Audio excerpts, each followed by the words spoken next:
What's up, everybody? Welcome to Sexin and Flexin Live Saturday. We got a surprise co-host guest, Elias, Creative Reptiles, and then our guest, Reggie, Urban Jungle. How's What's everybody up, doing? guys? What's up, What's up, Reg? everybody?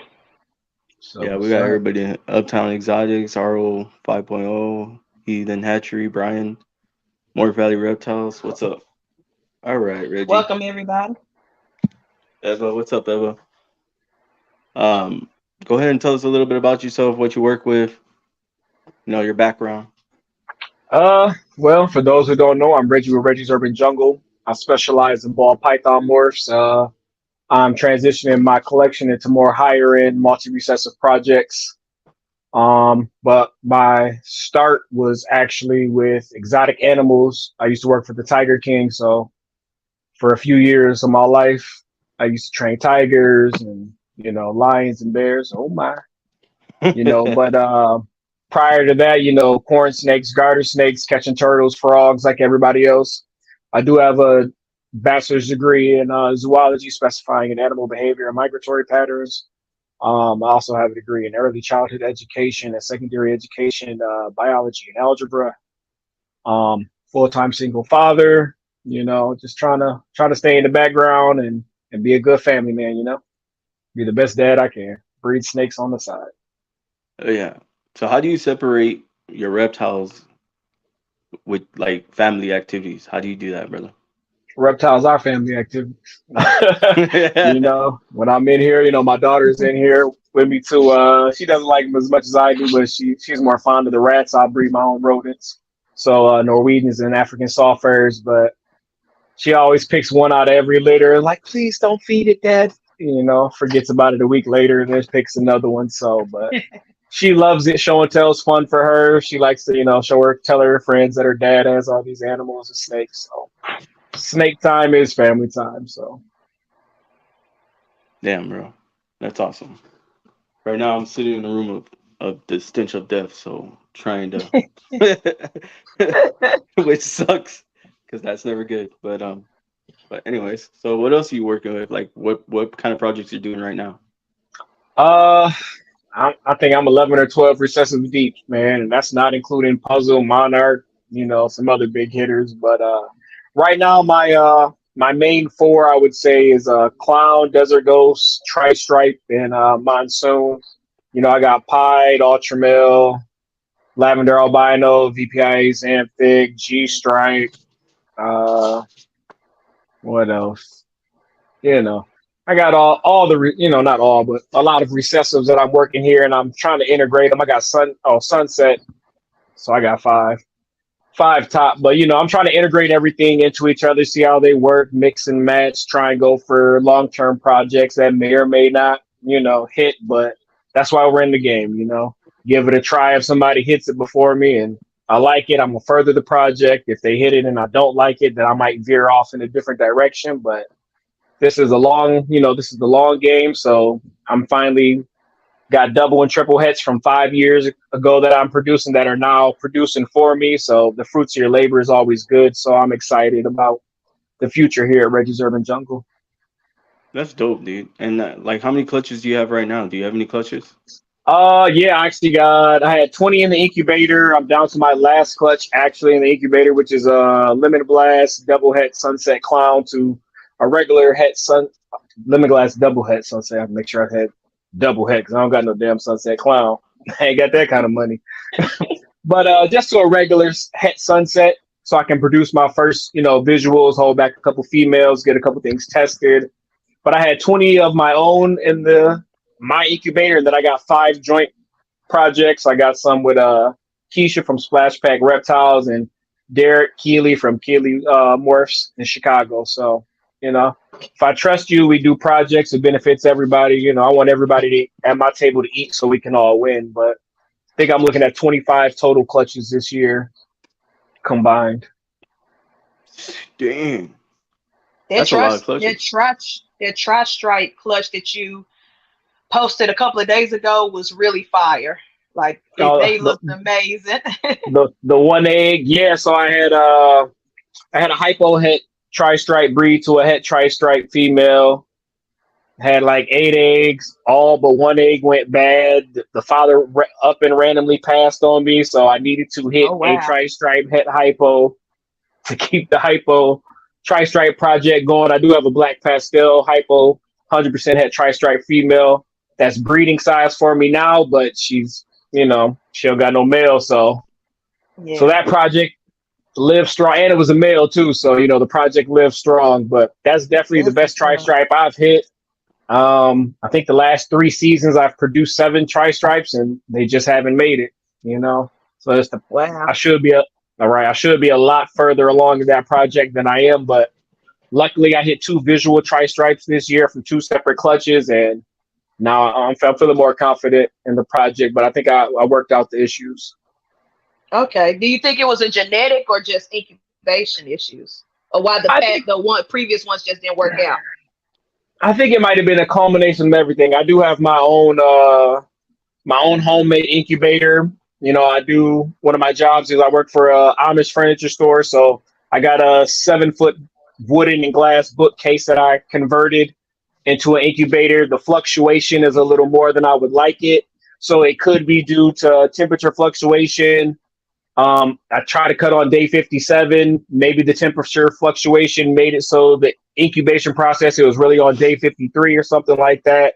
And it could be genetics. So I switched up the parents. I tried a few things. It wasn't just one set of animals that it was failing at. So I think I Okay. figured out the problem. I haven't lost any since. So I think I worked out the kinks, but I am excited for the tri-stripe project. It got a lot of legs on it. Yeah, I'm excited too because those look. What you posted, that male, he looked nice. I think, matter of fact, he might be right here. Oh, And so the let me see crazy it part, because I want to see this. Hold on. the Let me crazy tell part him. is all the tri-stripes that I've hatched, they never go through their first shed. They Oh well. always, they always wait. So he still got his first skin on. Oh, But damn. Okay. if if he'll even there we go. What's up, Big Mike? Her collectors. Yeah, that's nice. So this is, my, first full tri-stripe. I can show you the first one I ever produced. Let me. The big fella don't bite me, but this one is more of a 60-40. So his back half is normal, and then Wow.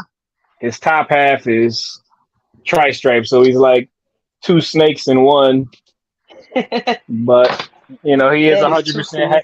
he is 100% het tri-stripe. So I've put him in a lot of projects to get my hets up. So I'm definitely excited about the tri-stripe project. I'm about 20 animals deep into the project itself. Wait, so how many animals you got total? Uh, More than 175 ball pythons right now. I'm trying to reduce it. I don't want to get no more than 40 clutches a year. I want to have 80 available females just in case some females don't decide to go or a male doesn't want to go to a certain female. For each individual project, I try to keep at least a 2.4, if not a 2.6, depending on how hard I want to work the project. And, I don't want to get too big. I want to be more quality over quantity. And with these double, triple, quadruple, even quint recessive projects, you got to try and stay narrow minded. And I say that having 11 recessives. So, but they all tie in, Said Quentin. when an animal grows up and I'm able to replace it. What up, Q? Able to replace it. Shout out, bro group. I'm gonna throw that out there. But now I'm able to replace that animal. Someone else can get into the project with a fully grown animal, and I'm enhancing my collection and all that good stuff. So, yeah, If you can still count Yeah, the if you can reptiles, still you don't count have your enough. reptiles. exactly, exactly. I mean, I have 100, but I mean, I don't know. I feel like I would need. If I got more than 100, I feel like I would need help, like a helper or something. Shout out to Ash. Ash is real. My guy Ash from Morph Minded, he's real heavy in the Tri Stripe project. He got some crazy stuff. Oh I yeah, actually, I actually picked up a few animals from him, man. He's under the radar, but I'm trying to get him out of shell because he got some fire over there. so Reggie, I don't know if you've seen the show, but I like to go and like go back and forth. So I talk about animals, and then I talk about what led you to reptiles. You know, Uh, what got you animal, here? What made animal, Reggie? animals are cooler than people. Oh, that's true. Animals Yes. are, animals are nicer than people. They're not fake with you. So I always link towards animals. When I was younger, I was the oldest of five kids. Um, I was, not really close with my siblings, but still love them. But I was more animals, and they were more people. So I used to go out and catch frogs and snakes with the two or three friends that I did have, and then when I got older, after I got done with basketball, football, track, choir, orchestra, go catch some more animals. And then, my mom bought me some. So then I actually had to learn how to take care of them instead of just catch them. And then, the passion just grew from there. And anything cold blooded or furry that I could take care of, I got it. Luckily, my mom, my grandma, my aunt supported me in that. And they never told me no.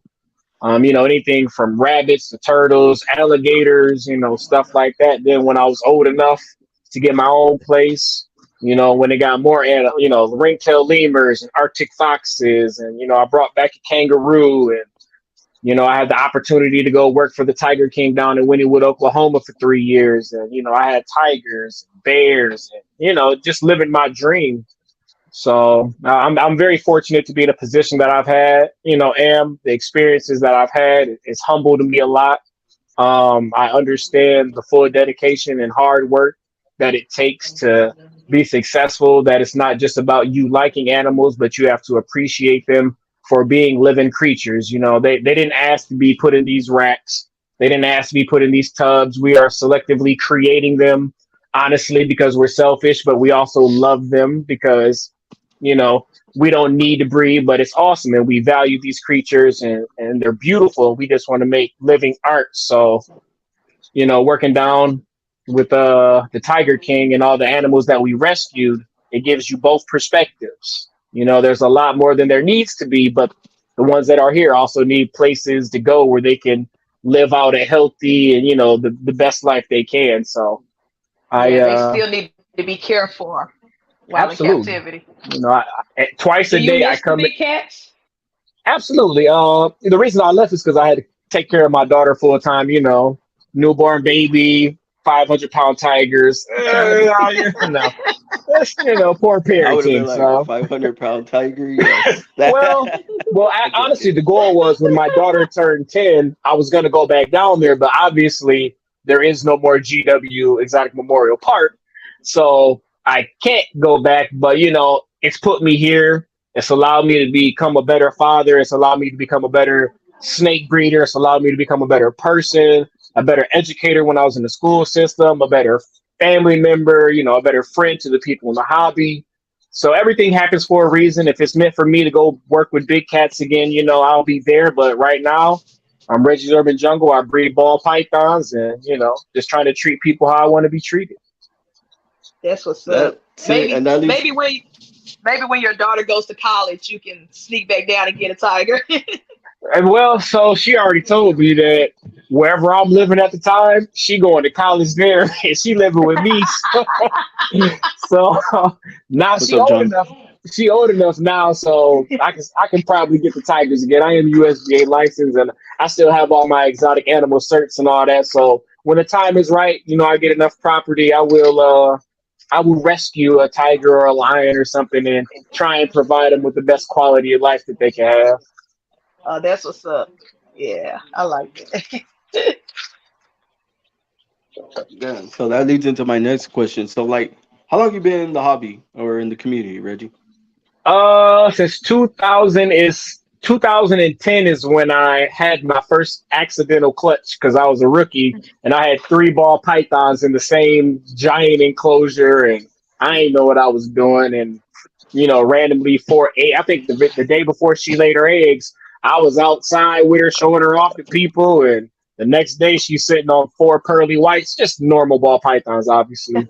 I had 2 Oh males and a wow. female. I didn't even know I had, a breeding trio or whatever, but, random 4 eggs. I Googled how to incubate ball python eggs, and as soon as you type in ball python something in Google, you see pieds, albinos, and all that craziness. And then I was like, time out. I care about the eggs, but let me do this research. And, I hatched the eggs out, sold them back in 2010, I sold them back to the pet shop for $100 each. And I was like, I just made $400. I might need to look into this because I'm going to keep snakes regardless. They might as well pay for themselves. So, I started doing my research, and like every rookie, I went out and bought a spider Mojave male, all these males because I'm going to take over the industry and let me get my 2 normal females. And, I quickly learned that, 30 males and 1 female ain't going to get the job done. So I had to restart, pick projects I was interested in. And, here I am today. I've learned my lessons, time and tribulation. So I said all that just to say 13 years. Hey, that was good. I'm not complaining. But I will say 7 years seriously breeding for like actual, Reggie's Urban Jungle trying to become a business. But 13 years total collecting. And what was the? Mhm. I was going to say, what was the first morph that you seriously was like, okay, this is Reggie's Urban Jungle. This is the project I'm going towards. What was that first one? Good question. So what really got me, I saw a Super Mojave, right? So I saw it. I bought a whole entire clutch of what was supposed to be Super or Mojaves, but they ended up being Mystics. So I grew them up for 3 years. I'm like, boom, all right, I got the male, 3 females. I'm finally going to hit my all-white snake. Mystic. They're real dark. I'm like, I don't think Mojaves are this dark. Why do I have a purple snake? So then I'm like, I must got a magic Mojave, man. This is crazy. So then, it turns out they were Mystics. I was hitting Super Mystics. And then this year actually is my first year ever hitting a white snake. And I've been trying to hit an all-white snake for Lord knows how long. And it's not even really an all-white snake. This is I hit 2 ivory Mojaves, Poshet Monsoons. Damn. So I hit a 1.1 in the ivory. I suck at holding snakes in the camera, but yeah, it's YouTube. I'm on YouTube. You gotta move it back and forth around. All those shings and an all-white snake. Right. So, I think my Monsoon test is coming out with RGI, and I got about 30 Poshet Monsoons held back. So hopefully 1 or 2 proves out, and I can clear some space for the other ones. But, the animals are all beautiful. But I said all that to say Super Mojave was what truly attracted me into these projects. And I still have not hit one. I don't even think I want to hit one no more. I'm like, That's funny. I love the way he says, I say all of this to say because I can, if I'm passionate about something, I can talk for hours, man. But bro, I feel that. Like, I would say the projects that represent me now, or that I want to be known for, or I kind of am. I know people kind of know me for Tri-Stripe a little bit. I know I've shown my pastel DG Clown female off to death. She just proved out to be 100% het hypo. So, that changes some of my breeding plans now that has that extra kicker. And I like Ultra Male and Sunset together. Me too. So that is probably one of the most beautiful and vibrant combinations that I've seen. And I also like hypo sunsets.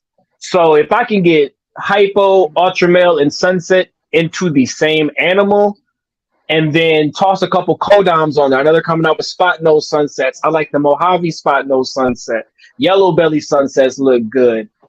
Calico ultra males look good. Almost anything hypo looks good, So if I can kind of sneak in there, maybe sneak a clown in there, go for a quad. But once I get ultra male into sunset, I think that's a nice base layer for me. I do have a lot of DG clown and DG hypo clown stuff. I got a triple head female. I got the double visual head hypo, and I got a lot of holdbacks that are getting tested from the father of my DG hypo clown stuff. So that's another base layer I'm going towards. But I would like to be known for Tri-Stripe, Monsoon, Ultramel, Sunset, and I'm late to the DG hypo clown project, but there's still so much to be done in all of these recessives. And I mean, we watch Canova, man. He comes out with a new simple codom that changes everyone's life that, you know, was getting sold for $10 a day before and jumps up to Yeah. 5,000. So, you know, we just got to be patient, got to think outside the box and, you know, just play on projects that have already, you know, been out. Yeah. Okay. I got you. Hell yeah. And you got plans. I'm Yeah. trying. I'm trying, man. You know, for me, the ultimate goal is to be full time, but I don't want it to not be fun. You know, I think once it becomes too many animals and you're in here like, damn, I gotta clean. Right now, I look forward to coming in after 8 hours of work, maybe 10 hours of work, coming in the snake room, individually handling every single animal to make sure they're good, checking on all my rodents to make sure they're good. I don't know if you guys seen, but I randomly started growing grass in an aquarium for no reason. You know, I come in and cut grass. Like my snake room is my zen area where I can decompress. I can think about life, think about my breeding plans, think about how to be a better father, how to be a better person, you know, reptile brothers, you know, community person, a mentor, what my mentor said the day before, you know, I'm ADHD and I'm an overthinker. So I come in here to try and mellow out and collect my thoughts and put them where they need to go. I feel you on that. I'm ADHD too, brother. So my brain's always going. So I It's a get you. blessing and a curse. It is. It is because I'll start a project and I'll be like, "Fuck!" Now I'm on to the next project. I'll leave that Yep. project halfway done and haven't Yep. even finished that one. You know, so I'm just like, "Damn," That's going why I back got and forth. 12 recessives. But For sure. everything that's meant to happen is supposed to happen, and it'll turn out how it's supposed to be. You just got to play your part. And speaking of like your reptile being your zen room, it's only because like these reptiles, I feel like do take some of the stress away. Absolutely. Like I don't know, like when they I guess slither around your body, they it feels like a massage, I guess, kind of. Yeah, I mean, and they're genuine. If a snake don't like you, it's gonna puff up and hiss and say, "I don't like you." You know what I'm saying? Like you don't have to guess. You know what I'm saying? Either it is or it isn't. You know, so takes the guesswork out, and like you said, just them free roaming through your hands like you're a tree branch, and you know, getting to know the personality of each individual animal. Even though people say they're just instinctual, some snakes are assholes, some snakes are angels. You know, and to learn the personality of all your animals takes time, and I like taking that time. Facts. Yeah.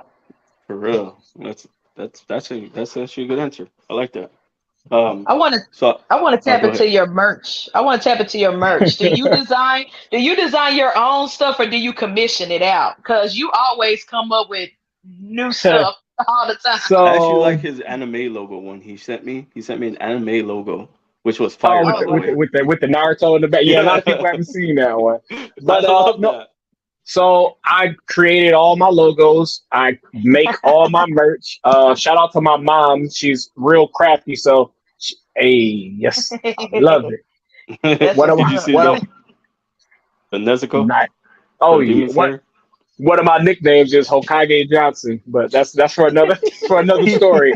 But shout out to my mom because she's real crafty. She has the heat press, the cricket cutter. You know, she knows how she got the sewing machine and all of that. So early Oh on, wow. hey, mom, I need a shirt.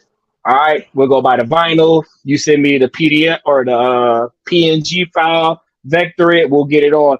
And then after a few years, she was like, "Boy, you making too many shirts. You making too many hoods. You got to start learning yourself." So I learned how to do it myself. She actually gave me the equipment, and when I come up with an idea, I'm real crafty on the computer.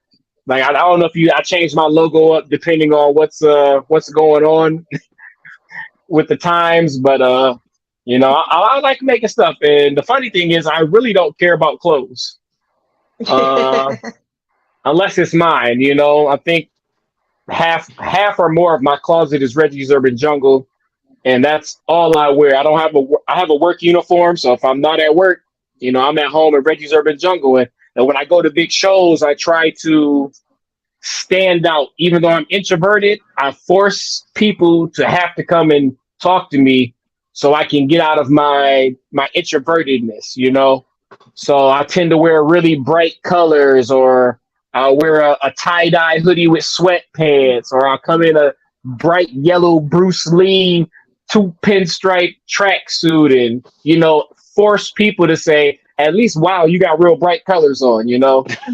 So, Hey, I'm like you. I love the bright colors, man. Like, yeah, my shoes are two different colors. One's neon pink and the other one's neon green. So you got the Rick and Morty's? no, yep, yes. All right. Yeah, you already know. Yeah. But yeah, I have velour hoodies. I make hoodie dresses for women. I make thongs and boy shorts and sports bras and skirts. Me too. And hey, we there. And you'll be surprised the people that ask for that merchandise too. I wasn't expecting it.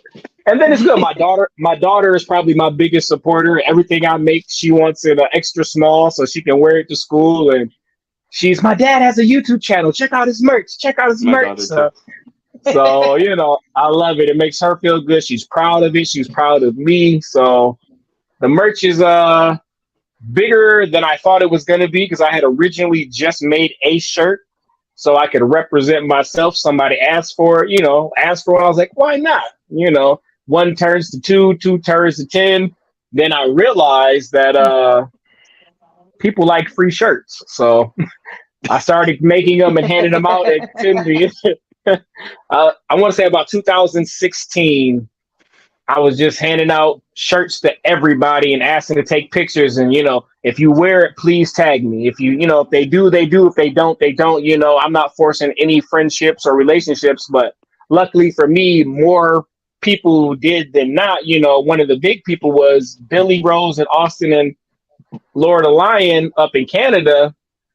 They all wore it and on one of their Monday Mail Day videos, and they tossed it on, and I want to say I gained like 800 Instagram followers in an hour, 500 YouTube subscribers, and I had the opportunity to go up there in 2018 and meet them, and the love they show on camera is the love they show in person, and those are my riders, man. I have nothing bad to say about them. They're great people. They're great supporters. They're honest. They'll tell you how it is. If I'm messing up, they tell me I'm messing up. If I'm doing good, they tell me I'm doing good, and those are my guys, all three of them. But they were the first, higher up, people everybody knows to rock Reggie's Urban Jungle, and Ozzy, Justin, and, everybody else followed suit. And, I appreciate everybody for supporting me, because personally, I don't think I've really done much in the hobby to be as well known as I am, except for treat people how I want to be treated. And that goes a long way, because the conversations I have with people aren't just about snakes. How's the family? How are you doing mentally? How can I be a better friend, mentor, mentee, stuff like that. So it goes beyond animals. And I think I was able to connect with people through my Reggie's Urban Jungle gear. Because, It's people always like that though, right? It is always like that though. So like when I came into the hobby, right? I came into the hobby because I wanted to spread like positivity, pick people up, lift unite the community. Absolutely. And so that's what I started doing. Like I branded myself out through merch before I even started selling a reptile. Yeah. Oh, absolutely. I think people knew who I was before I hit my tri-stripe on accident, before I accidentally hit a, DG clown with POS triple hits, But treating people like people, yep. They tend to gravitate towards kindness and genuality, So I think, because I had my rat breeder, shout out to Garland Exotics. Well, I want to say like 2 years ago, he's like, Reggie, you're my guy, right? I'm like, yeah, man, what's up? He's like, not to be rude, but I don't know why you're this popular. And I'm like, I'm really not popular. He's like, you haven't done anything. And I was like, I agree, but I treat people how I want to be treated, man. And it just happens to be in the reptile hobby. And I'm connected with my people, and we laughed about it. But I was like, it's not always the snakes that bring you together, right? You see somebody you have a like interest, and then you just talk and realize you got more in common, and the snakes, just happen to be the common denominator. It's true. That's facts. I get where you're coming from with that, dude. For real. So I I got mean, another. we're all of us right here, right now, because of Hey, what? Yeah. Cold blooded. You know what I'm saying? Yep. Snakes, reptiles. It's a big community and grab everybody from different walks of life, and here we are. what's up, Adam? So I got another question for you. So when I asked you to come on to Sexin and Flexin, what did you think this podcast was? Animals. I mean, I do my research. I know who you are. I try to float in the background now, but for me, I've seen your stuff, but I really ain't been watching anything in general.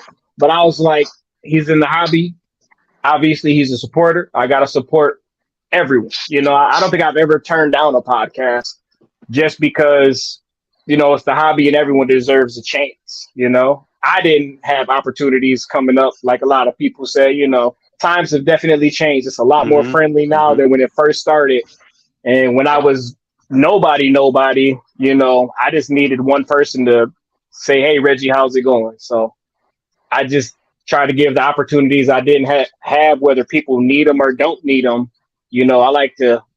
We've never talked before, so I want to get to know who you are. This is probably going to build a bigger, better friendship.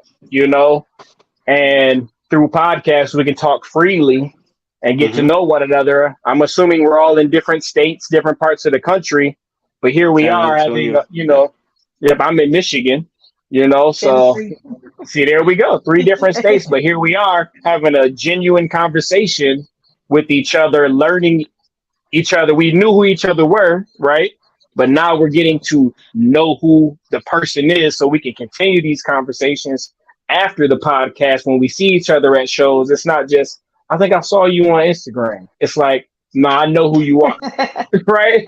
Now, we can have this Yeah. conversation and it not be awkward. It's an icebreaker. So that's one of the reasons I really like doing podcasts because people make assumptions. I know people have assumptions about me. I think before the Snakes and the Fat Man, nobody knew I was really goofy. And then, I come out with a couple goofy videos, and now people are like, oh, that's a different side of Reggie. So I think these podcasts and these interviews are great for everyone to help people chip away because I am introverted. Very, very much so. Same. Yeah. I don't know. I guess I'm a mixture of both. I used to be extroverted, like, in high school when I was playing all the sports, but then I Yeah. I realized a lot of people got ulterior motives, and I was like, I want to keep a select few people around me that I can really trust and just be the best version of myself. So I tend to fade away, but I'm still goofy, loving, give everybody an opportunity until you prove me wrong. And I just want everybody to win. So That's what's up. so what is one outcome you want to see out of the community? Like more I mean, positivity? You want I there to just, come? I mean, the community is just like sports. The ref is going to make a call. Half the people are going to love it. Half the people are going to hate it. You can't make everybody happy. So I just want everybody to respect everybody, whether you're cool or you're not cool.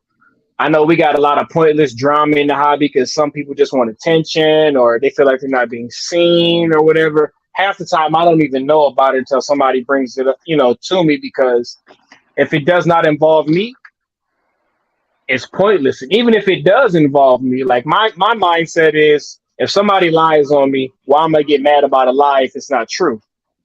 If they say something that's true, why am I get mad about the truth if I'm not doing anything to fix it?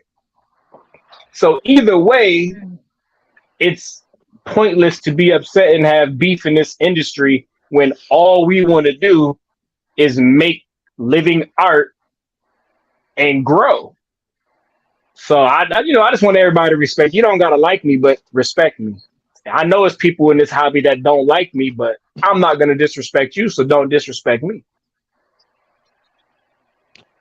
Yeah, I got a lot of people like that too. That yeah, don't like me. So I get you, Reggie. I get it.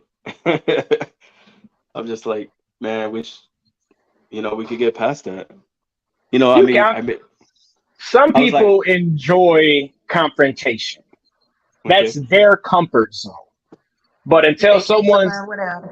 they can't until someone's emotionally mature enough to do the back work and get past their traumas from why they're acting the way they're acting, they're gonna find people to take it out on. And 9 times out of 10, you're not really the issue. You're just in the way of them trying to figure out how to release their frustration until they, work on their trauma. huh. Facts. Yep. Facts. See, I didn't That see that it that that way. that's why I don't take nothing personal. Like if I do something wrong, I know I did something wrong. I can now, after doing the work, say, okay, I'm wrong. I apologize. How can we correct this? And let's get it straight. Just because you correct something doesn't mean it's going to go back to how it was. But now you guys both have a mutual understanding. Forgiveness doesn't mean access. But if you guys are on Mm. the same page, you can still have respect. Damn. Okay, that makes sense. Yeah. That makes a lot of sense, actually. Yeah, you got me thinking, brother. You got my head Well, I, thinking. I mean, how much energy realistically do we put into things that truly don't matter? A lot. That's what I like. A lot. How much happier would we be if such and such said what they said, but it doesn't matter because you don't care?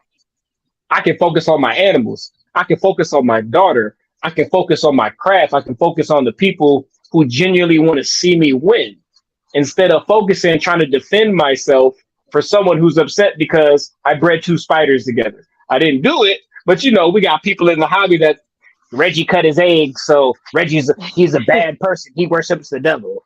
Oh, okay, it Or is what Reggie, it is. or Reggie used to work with the Tiger King. Yeah, Right. Reggie yeah. tried to kill Like, Carol Baskins and blah blah blah. He's a part of the conspiracy. Like, why am I God waste my damn. time? Like I know the truth. My core group knows the truth. If you don't, I think I mhm. saw it on TikTok. If you don't have my number to call me to confront me, then we're probably not close enough for you to have a problem.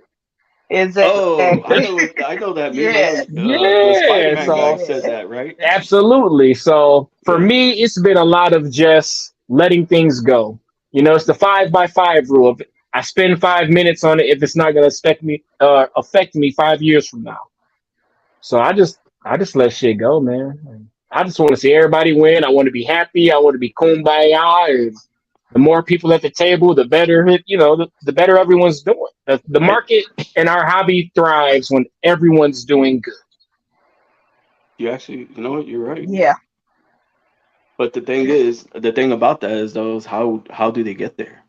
How do we get it's there? it's not for everybody. So it's like the analogy of when you want something more for someone else, it pisses you off because they don't want it, but you can't make them want it. They have to want it for themselves. So for the people who do want to grow and put the drama behind them and everyone sit at the same table and eat or sit at different tables and eat and respect each other, the people who want to do it are gonna do it. The people who are comfortable, the negativity and drama and like to divide people in chaos, they're gonna single themselves out.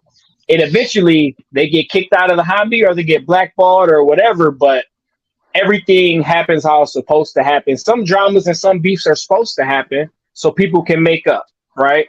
So sometimes it can't be avoided because it's a necessary downfall for a greater rising. But the people who are going to split are going to split. The people who are here to stay are obviously still here. The people that you're cool with, you're still cool with for a reason. The people that don't like you, they weren't meant to be in your circle. So let them go. We try to Yep. hang on to things that we shouldn't hang on to just because we're afraid of what we think might happen. Maybe we're hanging on to something that's hurting us, and it's supposed to be Reggie, let them go so you can grow. So Hold on, Reggie. I want to say, what's You up, preaching Lindsay? today. For real, you are. I feel like I'm literally at church. I'm like, Amen. I, I, I done a lot of self reflection this year. I'm trying to be a better person, and a better Reggie is better for the hobby. It's better for my animals. So I like to spread the love. Bro, I actually started that way, and then You need to stay that way. somewhere along the way, Yeah. I lost myself. So But so, like I said, when you got to do background work on yourself, you know, you got to well, figure out why. I know where I gotta go, and I know where I wanna go is what you're doing. Positive. Right? It's what I Exactly. it's what I preached in the beginning was positivity. Keep preaching it, man. It's like they say if you sit on the bed, end of your bed, ask yourself, what do you need to do? Why you're not doing it? You know the answer, but you're not doing what you're supposed to be doing to get to where you need to be. Why? And once you figure out that why, are you scared? Are you nervous? Is there a fear of what might happen? Are you afraid of your own success? You know, we're meant to fail. You know, the top ain't as great if you ain't been at the bottom, right? I know we talk about spoon fed people all the time because they've never had to struggle, but there's struggles with being spoon fed as well. You know, there's a certain stigma that comes with it. So you got to struggle to get to where you need to be, but we know the answers to the reasons why we're not where we need to be. We just don't put ourselves in positions to get there out of some type of fear. Man, Facts. I'm just like I'm trying to answer that shit in my head as he's talking, man. Like Do, do it, man, for real. I spend a lot of time thinking of every scenarios, man, and I imagine even with the reptiles, I've started my collection over 4 times. If I would have came in and done what my mentors told me to do, I could be up there kind of with the Ozzies, the Justins, the Brock Wagners, you know, the I see Bob that for Boo's, sure. right? But I came in thinking I knew everything. I had to be humble, Mm. right? Like I had clown back in 2012 before, you know, Justin made it popular and crazy. But I was like, I'm impatient. I don't want to wait. So I literally traded a breeder clown male and 2 het females back when they were going for like 4 grand a pop for a leopard banana that wasn't even leopard. It was just a banana, Mm-hmm. Oh right? wow. Because I wanted to see immediate results instead of being patient, working projects, integrating it into what I wanted to see it in. I didn't want to wait for these to grow up. I got a banana male, can breed in 6 months. I can see babies off rip. I had to be humble, Mhm. had to be patient. So I do a lot of reflecting, man. Once you get in tune with yourself, you see the world out a different lens. And I'm not saying my work is done because I can be a way better Reggie than I am now. But I can see the quality of life for my animals is better because I'm not as stressed. I'm not as depressed. Because, you know, I've said on many podcasts, I'm self-aware depressed, you know. That's why I come in here. That's why I have my animals. You know, I'm working on my mental health. So these animals behind me and in front of me can have a better quality of life. You know, I don't want to be coming after work and be like, I don't feel like cleaning today. The snake didn't ask to sit in this shit, you know? Yep. So if I come home from an 8-hour workday and I'm still feeling good because I've done the work, and don't get me wrong, I have my bad days. We all do. We're human, but I have less of them now. So improve yourself, man. Mental health is important. Yes. Yeah. Amen. Amen. So And one speaking thing, of these snakes will humble you. Sorry, Chris. The snakes will no, humble you're you good. themselves. Facts. Because I'm on my first clutch now. Like she's due to lay eggs any day now, and it's like I'm starting to hear all these stories from people who bred before me. You know, they've had females go all the way up to the day and reabsorb, Yep. or they Mm-hmm. lay the eggs, and the mom dies days after, and it's like, man, I thought this was going to be an easy peasy, put 2 snakes together and call it a day. And now I'm thinking of all the worst case scenarios that could Hmm. happen. And man, Absolutely. I was like, let me just slow down and just Hmm. work on this, get this one clutch Yep. successful before I take the next steps. So yeah, the snakes Absolutely. themselves will humble you before anybody else. Exactly. I know what you're talking about, Elias, because I had a T positive boa who was egg bound, and I lost her because I didn't get to her in time. So Oh like wow. Hmm. spending money on your snakes also, like all that money, Absolutely.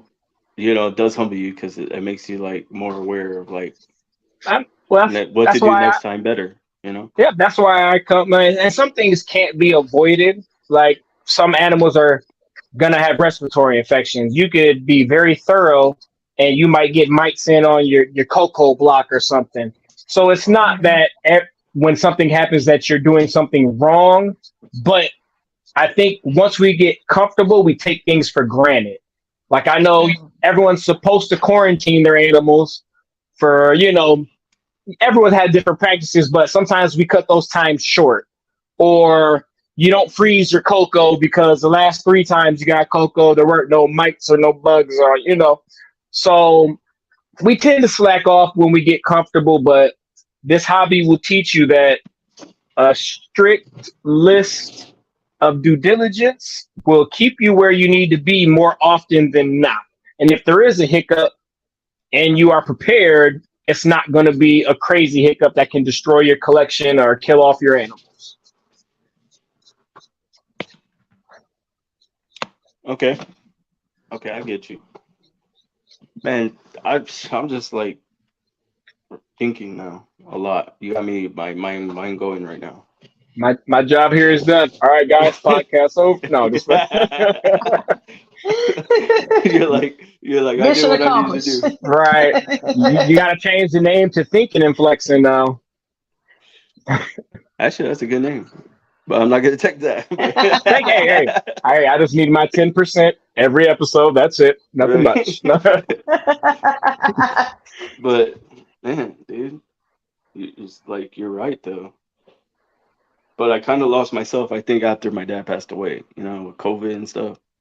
So that's where mental health is, man. That's a difficult situation. I mean, to have a father present, like my dad was never around, right?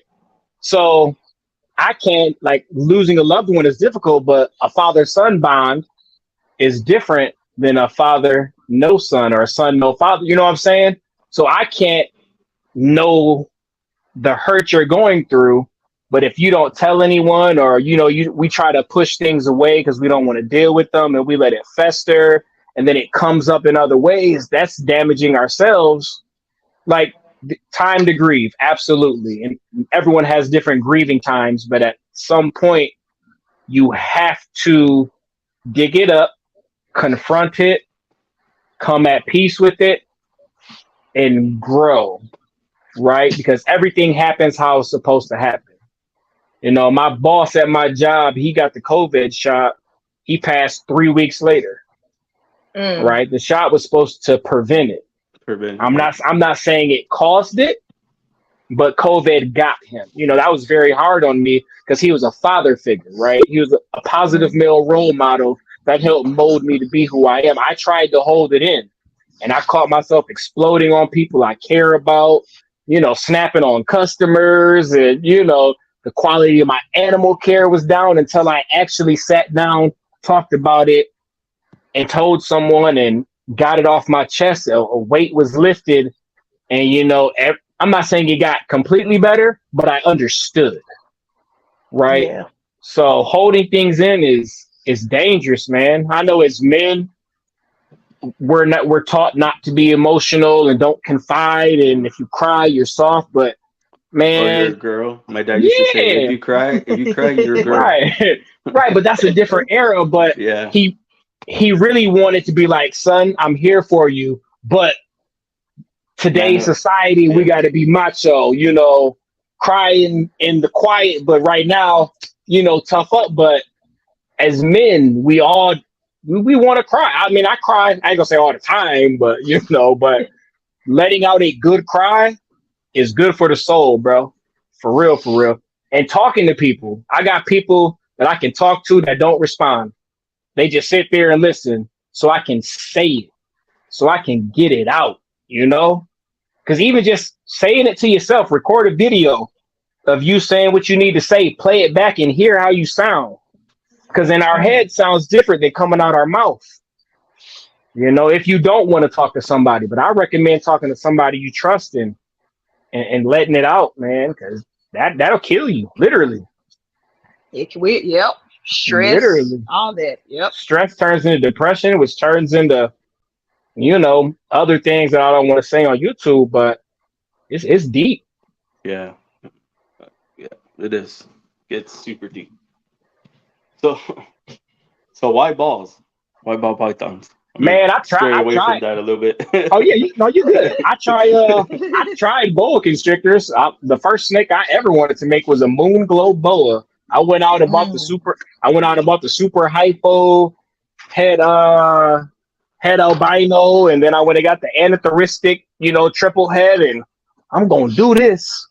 Man, I spent 5 years just feeding snakes, and I cleaning big old turds and cleaning snakes. Man, I think I had them things, and I bought them as adults. Obviously you got to put some weight on them and all of that. But man, I got ball pythons on accident. I was trying my damnedest to get these boas, and I couldn't do it. So I just switched over to ball pythons, man.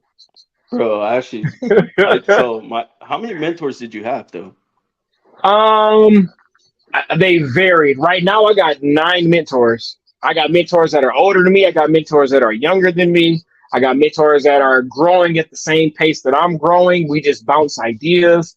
But I have a lot of mentors. I got mentors that are top of the game, making $8 million a year selling snakes. I got mentors that are first year in. But the mentors that are first year, they have a business mindset, so they know how to structure. So they're helping me with the business part. I got the ones that have been in here for 30 years. Reggie, maybe you shouldn't breed that snake this year. Maybe you should grab this snake to go in this direction. But if you don't want to stay in this direction, that same snake's help you for another path. I got people that are learning with me as we go. We're in different projects, but on the same lane. So I have about 9 mentors, and I am a mentor to about 10 or 15 people. But the more the merrier, because I darn sure don't know everything. So what are you like? Do you like researching, or are you a hands-on type of guy? Like, So with my ADHD, as I spoke of earlier, I tend to hyper focus. So I'm a hyper focus that can multitask. So once like the grass. So I've been thinking about putting grass in the tank for I don't know 10 years. I don't know why. It just seemed like a cool idea, right? But I pushed it off. But as soon as I made the decision to do it, went out, bought the tank, bought the soil, bought the grass seeds, did the research, how to water it, how to cut it, which light it need, how much airflow it need, what cleanup crew to put in there, what kind of worms to put in there. And typically it takes grass 14 to 21 days to germinate, sprout. Mine sprouted in 3 days, so I was excited. And then after that, I was like, I'm bored. So then I went into a new project, right? That's what we do, though. We're like, but yeah, I don't know. Like my ADHD. What was the question? Hold on, let me go back and rewatch it. Right. I don't even know. Right. What was the question? I didn't forget.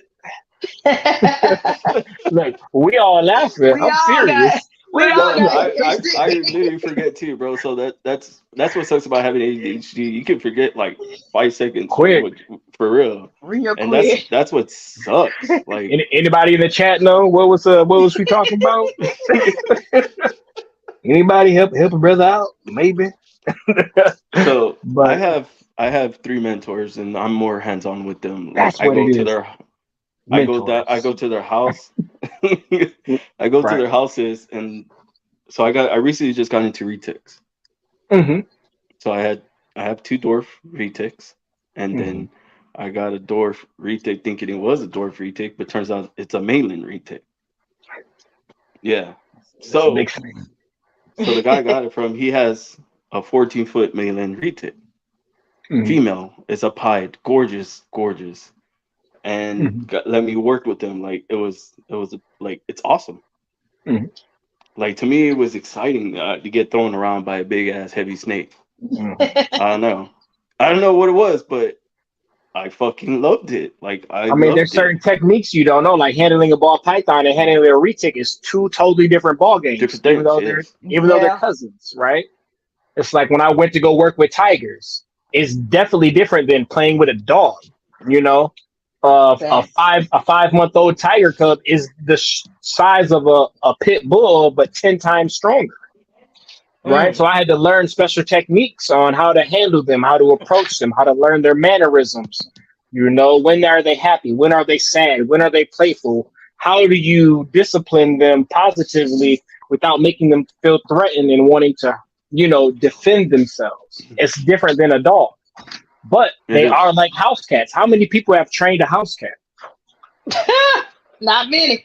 Okay, we got one. Okay, there we go. But it's different than training a dog, right? Yes. Very. Very, There, there very are there hard. are there are things you have to learn, have to adapt to. But that I lost again. Damn, I need to cut it out. Trey, having a retic is different from a ball Yes, python. thank you. There we go. Somebody paying attention. But going back to the mentors, the people who work mainly with retics can teach you what you need to know about retics versus you learning what you learned from ball pythons.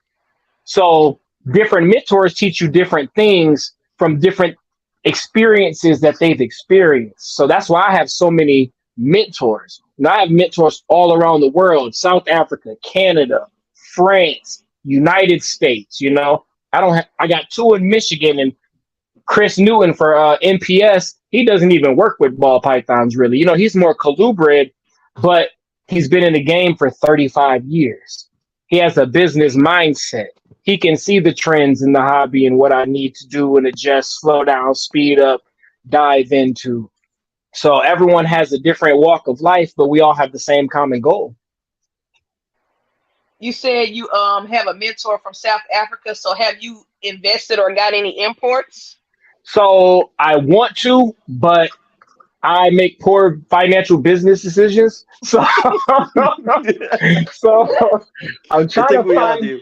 I think we all I'm do. trying to find that right animal before I do that. But I do plan on taking a trip to Gotcha. South Africa for my birthday next year. The South African Reptile Show is actually on my birthday Oh next wow. year. So I plan on taking a trip down there to go down there and see. And then if I like some animals, I know I want to holler at the dudes at Reptile for Centuries. They got some crazy stuff, and there's a lot of other breeders down there. But I do want to invest from animals from other continents because that just strengthens the gene pools. They have different morphs, Yes. different combos that we're not able to do in the United States right now. So I definitely want to spread the wealth for all of my mentors. I do want to invest in them financially for them taking the time out to invest in me, education wise, mentally, emotionally as a person.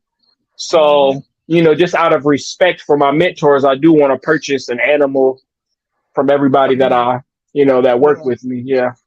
That's That's dope. what's You're up. you're like me. I do the same thing. Like my mentors. So I got my mentor from is Lucas from Lab Exotics. I got a retake from Hmm. him.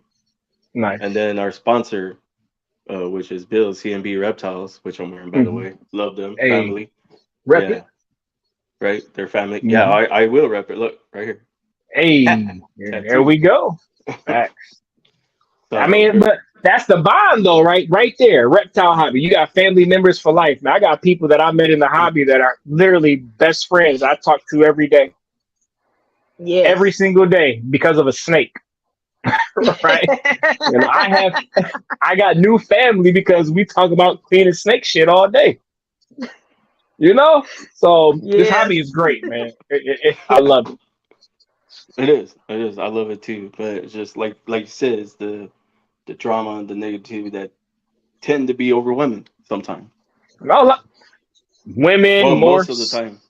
women, morphs combo, whatever the case may be. But I've learned if you allow it to grow, that's what it'll do. Because beef takes two people. Hmm. Somebody Yeah. just arguing with themselves looks stupid, right? You're You right. ever see Yeah. a one-sided argument? You're like, damn, what's their problem? Like, why are they going so hard? But he's not even Yeah. saying nothing. But if you go back and forth, then people they like drama, so they slowly light the fire under it and help it grow instead of putting it out. It's just like reality shows. We like to watch reality shows because it's somebody else's drama. It's not our drama. We don't got to deal with it, but we don't care if it's theirs. So that's just like the reptile industry, man. Like I've been cool with both sides of the drama, and Me they too. looked at me, and I'm like, I can't do it. You've done nothing wrong to me. You've done nothing wrong to me. Y'all need to hatch this out. I'm not about to pick a side because y'all want to be childish. So, Yeah, I'm the learning that this year. I'm And I learning get man, this that. year some, myself. I get that because that's how I was. Like, yeah, I'm not one to pick sides. Like, you that can't. person didn't do anything to me. And Yep. I'm like you, that other person didn't do anything to me, definitely. So I'm Right. definitely not picking a side. That's between you two guys, not me. Right. Don't drag me into this. And I will call you out. Like, if you're wrong or one side is wrong, I'll tell you you're wrong. Right. And if you're Mhm. wrong, I'll tell you you're wrong. But you need to correct it. I'm not going to correct it, but I will hold you accountable. And that's where a lot of the beef in the industry comes from. People don't hold certain people accountable because of their status or for whatever reason. But if people were held accountable truly, I think there would be a lot less drama. Yep. So do you agree with policing ourselves or no? Uh, What's your take on sometimes, that? yes, it depends on the situation. Like I want to say a few months ago, there was a reptile legend that said something he shouldn't have said, and a certain group of people came together. I was one of them, and we had a conversation about it, you know, to help everyone else understand where we were coming from. It wasn't another group of people's position to have that video conference, but we had people from all around the hobby that wanted to help, but it was sensitive topic and they didn't know how to help. So a certain group of people gave them clarity on how they could support the situation that happened. So certain situations, yes, but sometimes we just gotta be adults and know we messed up. you know, Yeah. I messed up. I own up to it. I apologize. I will do better next time. I'm human. You know, so yes, we need to police ourselves, but at the same time, everyone's not an adult in this hobby, but for the most part, we're mature enough to know we're wrong and move past it, correct the issue or move.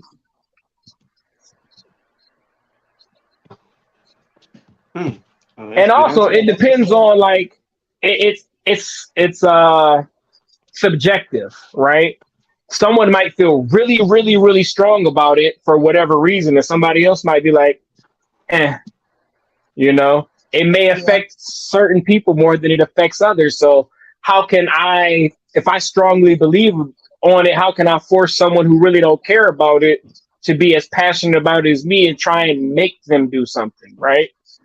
So it's very it's difficult to say yes we should police ourselves because we're not going to hire a group of people and be like, hey, every time there's a problem we're coming to you, because it's just their opinion, right? We don't know how they were brought up. We don't know what their view is on a certain thing. It might benefit one person more than it benefits the other just because they went to the same church, or they from the West Coast and they don't like East Coast, and now we got Pac and Biggie beef, so it's just difficult to say who I should and get who you. shouldn't. But as adults, we know right from wrong, We do. and that's really what it comes Yeah. down to: right from wrong. And let me clarify: just because you're right, don't mean somebody else is wrong. Because if you look at a 6 and a 9, depending on what side you're on, you're both right and you're both wrong. So Yep. it's real touchy, man. It just depends on what it is, really, man. But for the most part, we work in the hobby. We work out most our issues. Yeah. That's true. Yeah. It may Yeah. take a couple podcasts. It may take a couple FUs and, a couple, sales going down or not being whatever. But for the most part, things iron themselves out. The bad leave and the good stay, or they kumbaya and go about their own business and respectfully disagree. Okay. Man, you're spitting like straight facts, straight heat right He's been now, bro. dropping gems all night. Bro, I'm just like, God damn, this guy. He has me like See, everywhere where right where now. was this speech like months ago?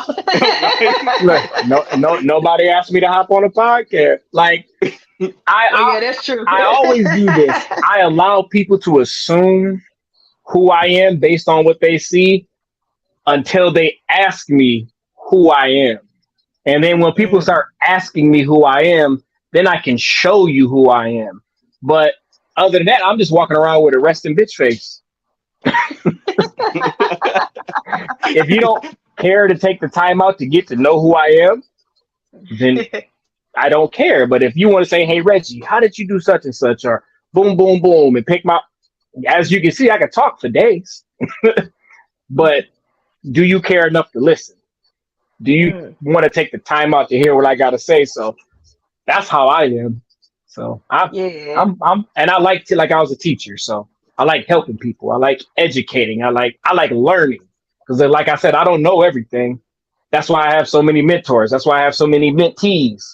That's why I got so a few people on my level. We're growing together, even though we're learning the same thing. They may view it differently, and they can explain it to me in a different way to open up my mind more to, use it however I decide to use the information.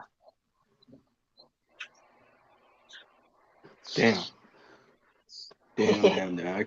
We could use this podcast like long time ago. Oh, what happened? Uh oh. Got so excited and hung up. Right? She probably hit the off button on accident, or her phone died, one of the two. But I was gonna ask you. I was gonna ask you another question, and I lost it. Oh, okay. So, what is your take on U.S. art? Support, man. Got it. I A mean, lot. without what's up? I said I was gonna say a lot of people don't support U.S. art because they think they're They just taking the money. yes and no, and that's just because lack of research, lack of it's not that they're not open, but without US art, a lot of Florida wouldn't be able to do a lot that they do. Texas wouldn't be able, New York, but they definitely come through in the clutch. Um Sometimes you just gotta believe. I know a lot of the auctions that we do at the bigger shows donating tens of thousands of dollars to US art because no, they are doing it because they care about reptiles, not because it's their job.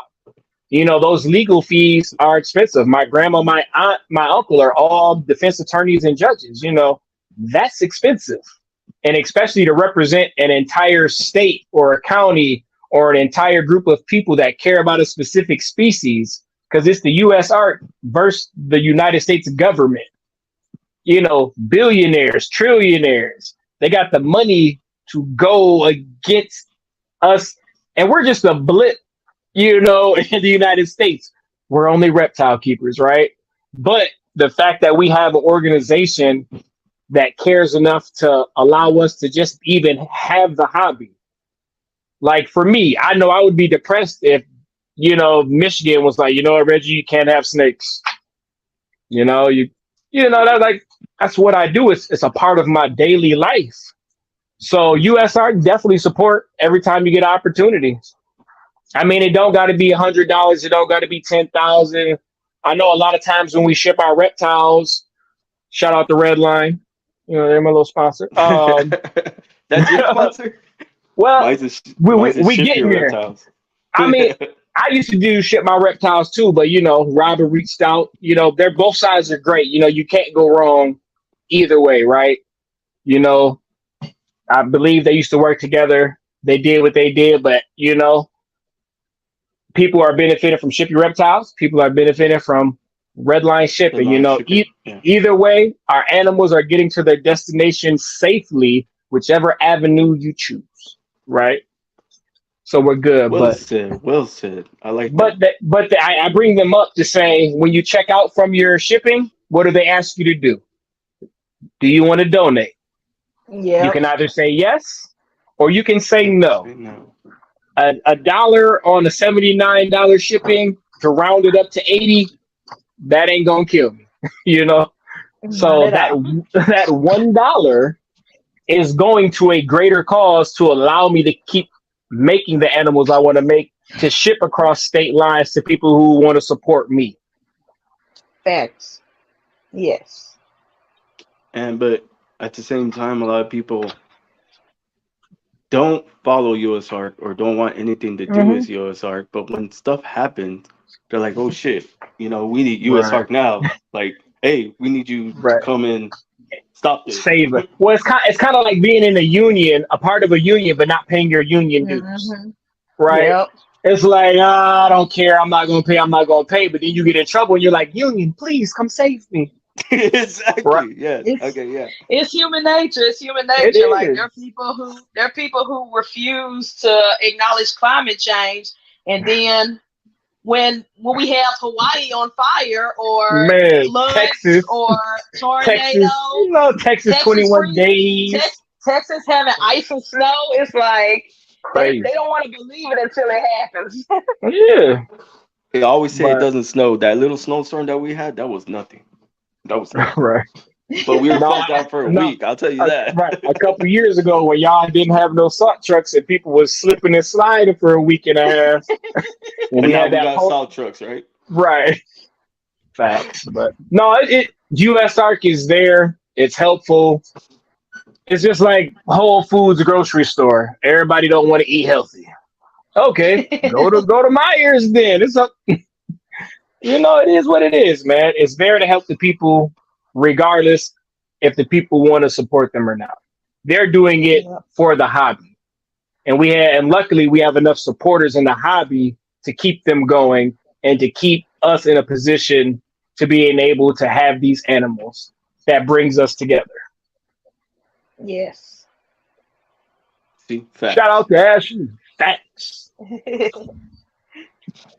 Man, I was gonna ask you something right now, and then I saw her comment and I lost it.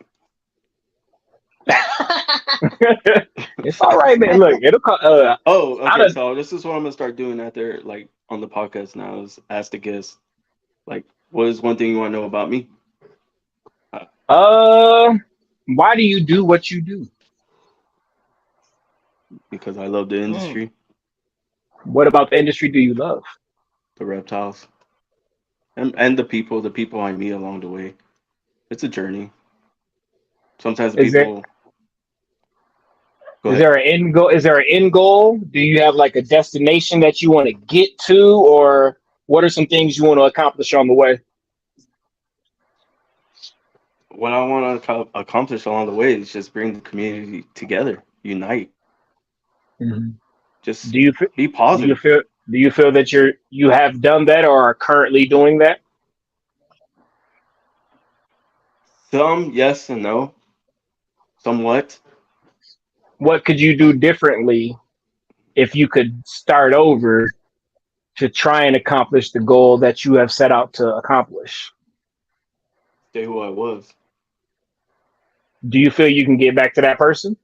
Yeah, definitely. What's keeping you from doing it? Myself. There we go. The answer is always us. I'm just hard on Yep. myself. I'll say this. I used to be a try to strive for perfection, but perfection is unobtainable. So it's the 80% rule. Once I feel that I've gotten to 80%, I have 20% room for error and I need to do whatever I've started. Because if I try and wait for that other 20%, I'll never start. I'll never accomplish it. It'll never get done. And the bar will just get set higher, higher, and higher. It's kind of like with a podcast, right? You want to start one off rip, but you're like, oh, I got to wait for this. I got to wait for that. And now you've waited 3 years to start the podcast. When if you would have started 3 years ago, imagine where you could have been today. So we put the most pressure on ourselves when we already know the answer, and we make things a lot harder than they have to be. Yep. It's like I had a push-up challenge. I wanted to start doing 100 push-ups a day, but I was like, I can't do 100 push-ups a day. Then I Okay. just did. I look like I'm in shape, but I'm not. Like I can play basketball for hours, but when it comes to the weight room, these little suckers are trash. But no, so I did. Okay, oh, I need to get in the weight room. Let's get on the court. But no, so I started off with like 10 push-ups, and then 10 push-ups turned to 20. Then I challenged my coworkers, and now that we go back and forth, man, we up to like 1,000 push-ups a day at work. That's not even Oh at the wow. crib. That's just at work. So, it's Yeah, man, it is what it is. But yeah, we are our own Yeah. worst thing, man. We talk ourselves out of so many great ideas and so many potential things that could have changed our lives for the greater good just out of a fear of not being successful or a fear of being too successful. Like example with Reggie's Urban Jungle Gear. I'm afraid if I do what I'm supposed to do, I'm not going to be able to meet the demand that I know I'm capable of causing. Mm. I could be full time with just RUJ gear itself. You should. I like I that. make Yeah. I make more money selling gear than I do selling snakes, and I'll make a lot of money selling snakes. And I'm not gonna lie, when I first came out too, my first year out, I hit 20 grand. Yeah, Like no lie. e- 20 grand easy, in my first year easy Cause on it's gear. easy. but It's it's easy to get shirts easy. and hats. Yeah, it's easy to get shirts and hats The than profit it is margin to is take care of a snake. crazy. It is, but we Yes. psych ourselves out. Like, imagine if you were consistent with the gear. Mm. I always Yep. talk to my mom because my mom's like, Reggie, you need to do boom, boom, boom, boom. But I was like, if I had the same passion for clothes as I did the snakes, it would be a different story. I only have the clothes because I have the snakes, Snakes. Snakes. Yeah. right? Exactly. I Cause only you're trying made to the first. promote the snakes. I only made the first shirt so people knew who I was, so they could see my snakes. So it's like I'm torn between I know I'm capable, but is that capability without the passion and drive the right thing to do? Mm. God, I'm in church today. I know. This is my favorite episode. Right? For real. Like, damn. but All that's a right. question. That's a question I ask myself. Do I want to half-ass it, or do I want to be able to give it the same energy that I'm giving my animals? And right now, I can't give RUJ gear the same energy that I give my animals because I can't tell you how many times I've worn a tracksuit or a sweatsuit to Tinley, and 30 people say, "Hey Reggie, I need that," but I haven't made it. I don't have the. Am I capable? Yes. Is that easy money? Yes. Yes. But it takes time to make it. It takes time to Yeah. find the wholesalers. It takes time to pick those vinyls. And then, you know, me, if you want it with neon green letters on a fuchsia tracksuit, I'm going to go customize that for you. Right? Mm. So now I got 30 people wanting the same tracksuit, but different colorways. So I can't just print off 30 of the same color. Now I got to go in and individually do it. So now instead of taking 1 hour, it's going to take 6 weeks. So for me, Yeah. if I had that same passion for clothes as I did for snakes, then I could do it. But right now in my life, I don't. But I'm starting to get there. I've definitely, like, I've changed my logo, something more simpler, more eye-catching, but it still represents Reggie's Urban Jungle. The other two Mhm. logos are still classics. People still love them. But you know, I'm trying to come up with more tracksuit ideas and hats and like I posted a picture. I have a hood. It's literally just a hood with Reggie's Urban Jungle on it. It's not a Just hoodie. It for don't got her. no shirt. It's literally just the hood. But I thought it was cool. You know, I play basketball. I like wearing hoods. They don't have hooded basketball jerseys. Now I can hoop with a hood with Reggie's Urban Jungle on it. 6 people don't ask me about it. I made it on a whim. Now do I got to start making Reggie's Urban Jungle hoods? So you know, once I get the true passion for it, I think I'll start doing it. But I guess hard when you do it not completely alone, but when you're as meticulous as me and you need to see every detail and it got to go through me because it's a representation of Reggie's Urban Jungle and you want people to help, but if they help, you feel like you're going to be too hard on them because you're not there every second. So it's Or hard. they're not gonna, yeah, or Hey, they're hey not gonna be as Reggie, passionate as you are with it. Yes. I Yes. need that shirt right there with the Rick and Morty colors. I got you. And this is puff print vinyl. It's 3D. Nice. That's fire. I don't know if you can see it from the I'm side. waiting. Look, when you So- when you can get When you can get the tracksuits in 4XL, call me because I'll pay Hey, for it right then and there. oh no, I can get them up to 6X. Oh, we do Oh everybody. yeah, now we talking. We Now can we get shirts. talking. I can make shirts up to 7X, and then with the bigger clothes, I make the logo bigger so it doesn't look smaller. A lot of times, people keep the logo Yeah. the same size on the Same. extra small as they do a 5X, and then it look like you walk around with a Nike check mark. You know, I want everybody. I want everybody to walk around with Reggie's Herbal. You know, Reggie's Urban Jungle big. So Ooh, that's what's up. Yes. I definitely modify Yeah. for everyone because no two people are the same. And whether you big or you small, you tall or you short, I want you to feel equal. So where do you see yourself in 5 years from now? Talking shit. No, I'm just playing. In the hobby, Well, in the hopefully in hobby, the hobby. Yeah. right? No, in the hobby. Hopefully, I'm full time. Hopefully, my collection is to a point where it can support me and my family, and I'm able to hit every single big. Like I'm supposed to be in Daytona. I'm supposed to be on the beach right now doing Yeah, an I was gonna interview. ask you about that That's too. I was that, gonna that, that say. That's what we talked about. That's why it was supposed on a Saturday and it couldn't be on the regular day because I had booked it. But my daughter was supposed to be on a trip with some other family members. That trip got canceled. Her school actually pushed the school up a week earlier than normal, Mm. so the trip had to get canceled. So since she wasn't able to go, I wasn't able to go. Everything happened how it was supposed to. We would have played mini golf today with her and the friends, and it was awesome. So it wasn't meant for me to be in Daytona right now. It was meant for me to have a family day with the kids. So Yeah. was it disappointing I couldn't be on the beach in Florida with snakes, looking at the sunset?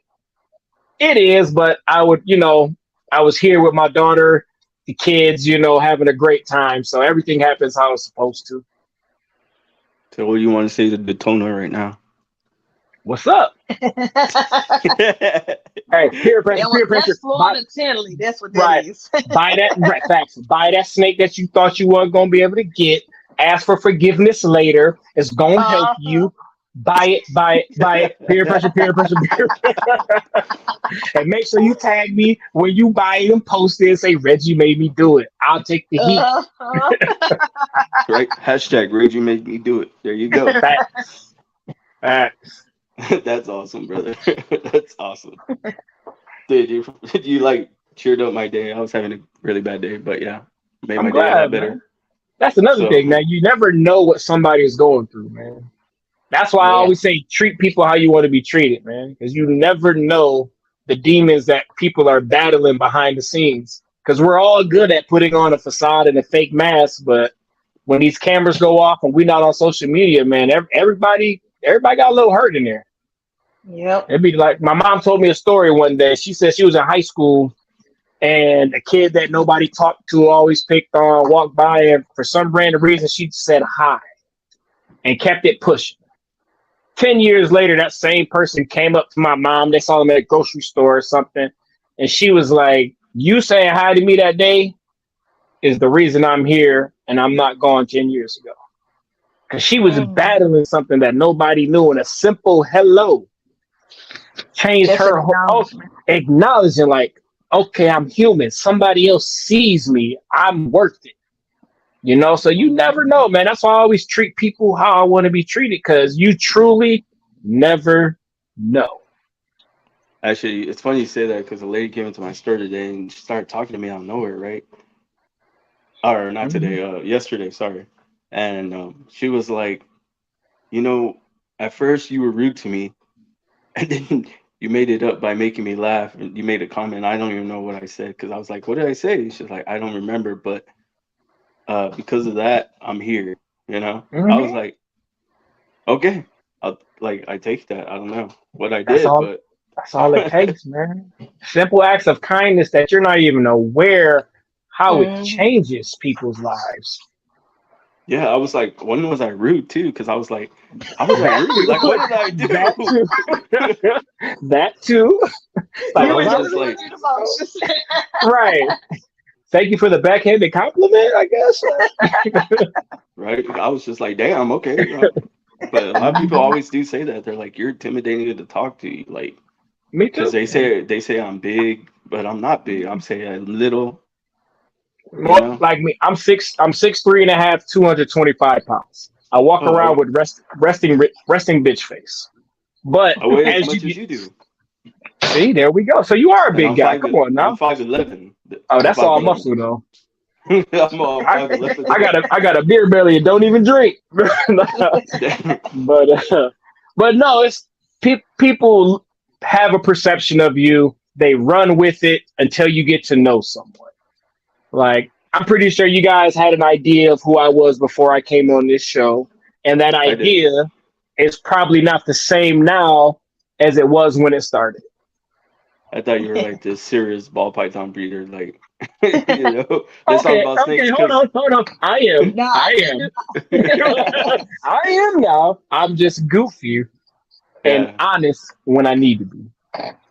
which is Yeah, awesome. I knew Reggie was goofy from the brokerage, so Oh yeah, I was ready for this podcast. oh yeah.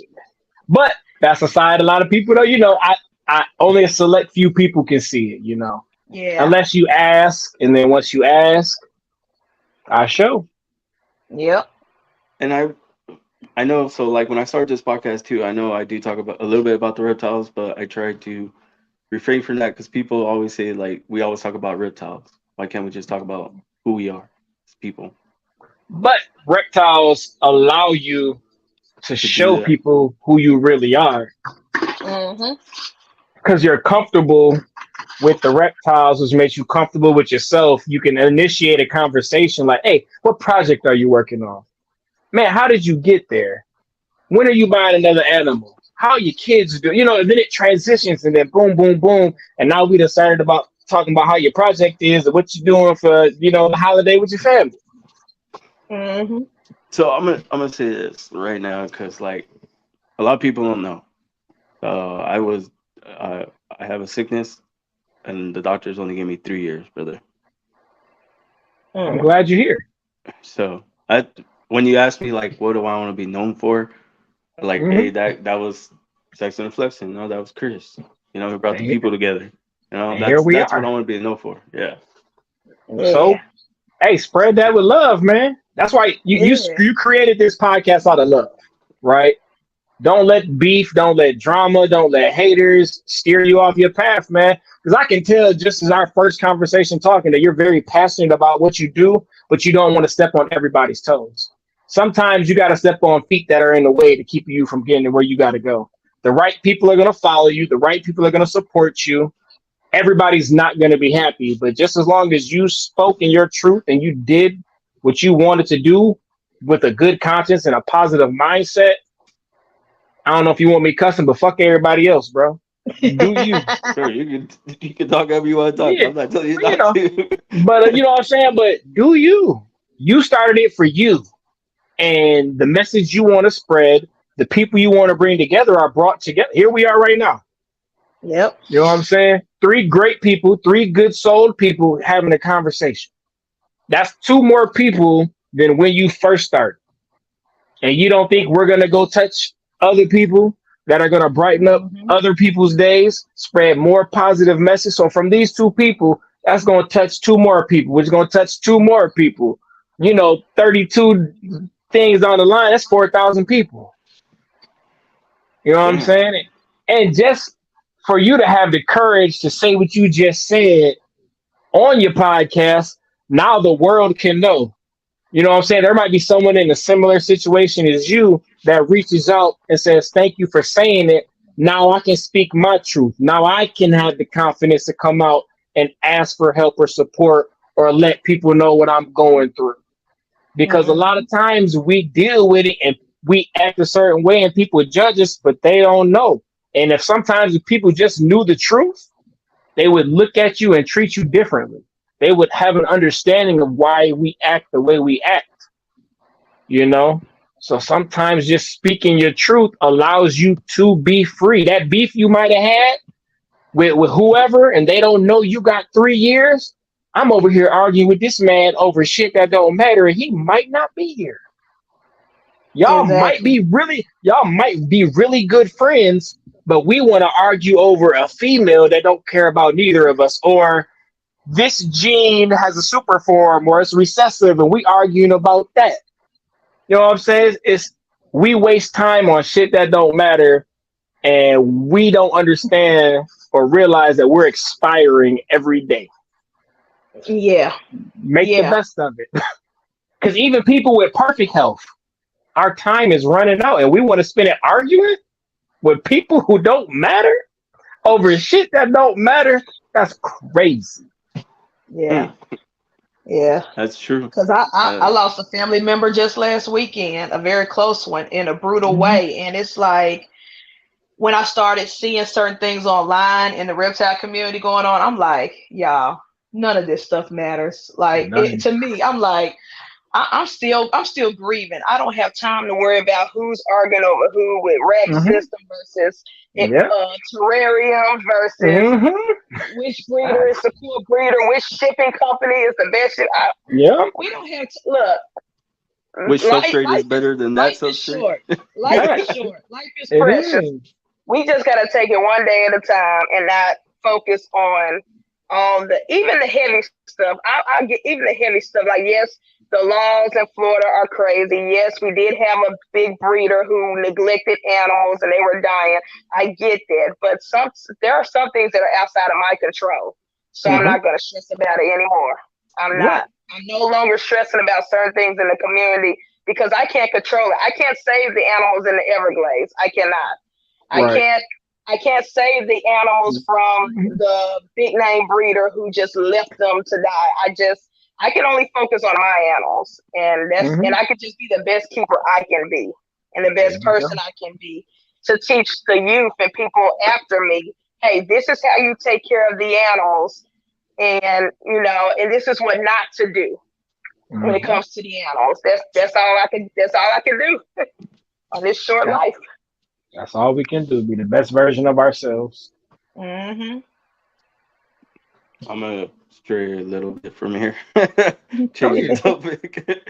So what other reptiles do you plan on getting into? Or are you just straying balls? So it's funny.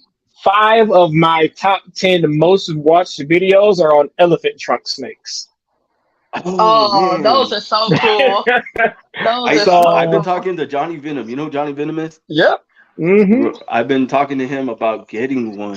So I've kept elephant trunk snakes on and off for 9 years. If you go to my YouTube channel, you'll see I have maybe 10 or 15 videos. Some got 10, 15,000 views, which is a lot for me. But so I've kept them 3 separate times. They are a fully aquatic snake, so you got to kind of have an aquarium thumb. You kind of got to have an aquarium thumb. Hold on. My earbuds go on? Yeah. I can hear from the phone. Hold on. I'm trying. If you have to come back, go ahead. Me and Liz will stay talking about something. Maybe not. No, still. No. You're gonna have to go back out and come back in. Log out and come back in. Okay. Yeah. So what do you think so far, Elias? Oh, this is a great show. This is amazing. Reggie has been speaking straight facts on things that you and I have been going through in our personal lives, but he has no idea. He's just talking, having a conversation, and everything he said pertains to all the personal situations that we've been going through that nobody knows about. So yeah, Reggie's now the host because he took over the church. He's back, the host baby. of Sexin Welcome and to Reggie's Urban Jungle. Special guest Sexin and Flexin, baby. What's up, guys? Woo! Right. All right, today's show is going to be about I think we were talking about elephant trunk snakes. But yes. So on and off for 9 years, I kept them. They're a fully aquatic species. A majority of them are wild caught or captive born from a wild caught female. So they come up with fungus, parasites. There's the debate on which species you get because there's one off the coast of Australia, which is the black and white banded, which is a brackish species. They're smaller. They're black and white. Then there's the Javan file, which is off the coast of Indonesia, up along that coast, and they're freshwater / brackish. So there's a debate on the salinity in the water that keeps the fungus away, and is it necessary for them to thrive? Because some people say it's necessary for them to thrive with the salinity, but you can't drink salt water. So when you're in a brackish system, you can go from salt water to fresh water. But in an enclosed aquarium, it's difficult to maintain both of those variants of water. So I think that's where a lot of the issues come from with keeping them long term in captivity. Because females can get up to 8 feet, males can get up to 4 feet. But how often in captivity do we see captive born or captive or wild caught captive born babies even over a foot? I've never Right. seen them. Well, And all I have. Johnny has some right now. over a Mm. foot. Over a foot. Yeah, I think one actually is his oldest girl. She's pretty big. Oh. Now, was that captive born from a wild caught, or was it wild caught at that size? I think he got it captive born from a wild Captive caught. born. Then he's one of the few, because it's a very, that's why a lot of people don't have them. They look awesome, but they're a very difficult species to keep long term in the hobby. So if he's cracked the code, he need to make some educational videos Oh, and he do help the all the people. time. Go look at his I see page. I see the shorts of him handling them Oh yeah. on Yeah. Instagram. So that's the But new one he got. That's the new one. okay, okay, so I want him to make detailed videos on in husbandry, enclosure. What Yeah. what what are your pH? What's the levels of salinity?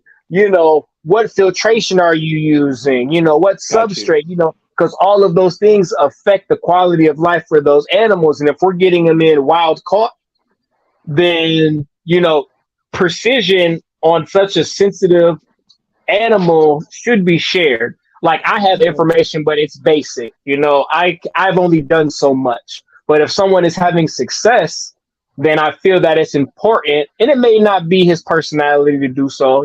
I don't know him personally. I know of him, because of who he is. But if it can help out the next person, help keep that animal alive longer, he need to come out with some husbandry videos, brother.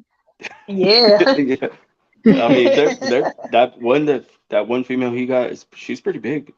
Right. I mean, I know Nerd does it too, but I love elephant trunk species, so that's the species. I do want to work with red and yellow Ackies. I like Ackie monitors. I like the dwarf monitor species, and I think Cold Blooded had blue tree monitors. Mm-hmm. I think Mm. those things are beautiful. I think they got blue and green, Yes. and then the Borneo earless lizards. Man, them is dope. That's for So, you, Reggie. what is it? Reggie will be the only person that gets this, but every time I'm at, oh yeah, Michigan, can't help but think elephant trunk snakes. hmm Yep.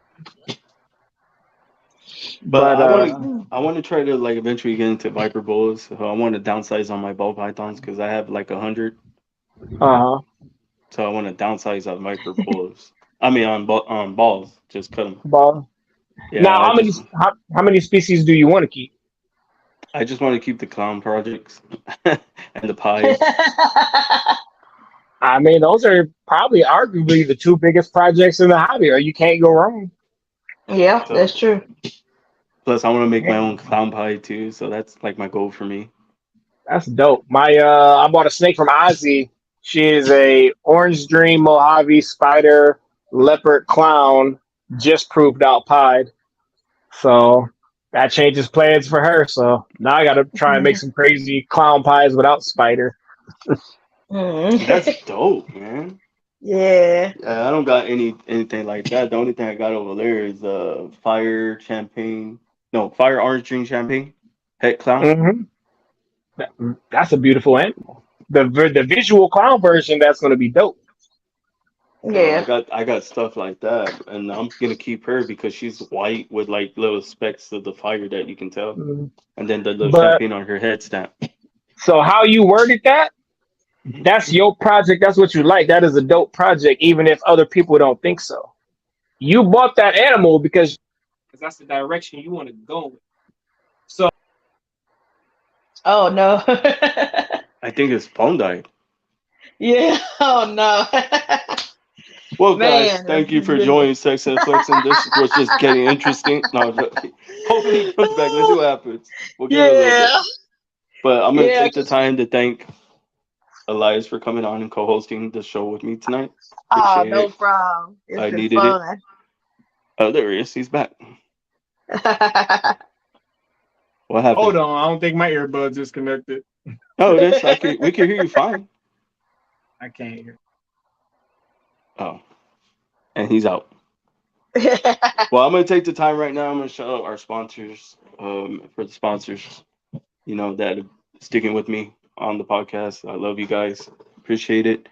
I want to shout out Reptile Crew, of course. Johnny, my brother, Yeah. family, Reptile Crew. Go get your merch. You don't got it, go get it. CNB Reptiles, the family. I got them tattooed. They're always gonna be family. Right here. See, CNB Reptiles. All right, where is it? It's on The there only somewhere. person in the reptile hobby that Right. tattoo is sponsors. I do, and I have Ship Your Reptiles tattooed on me too, because Hey, that's I love, loyalty. I love Yeah. them. Yeah, and I got Blue Turn Republic. Shout out to him too, sticking with me on this ride. He's gonna ride out with me. He only There we sees me go. going up from there. And then shout out to KC Reptile Labs, and he does substrate. He does a aspen applewood cedar substrate, which smells really good, but it keeps the humidity up. It works really well for ball pythons. If you haven't tried it, go get a bag, get a small bag, try it out for yourself. The code for that is just Flexin by itself. You get 15% off on that.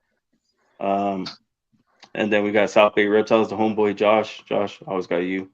You got my back, I got yours. Love you, man. Shout out to you. All right. There it is. It only takes one person to go get it in.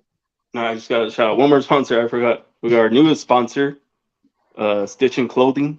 They will be getting, the sponsors will be getting a hat from Sexin and Flexin, and it says sponsored by Stitching Clothing.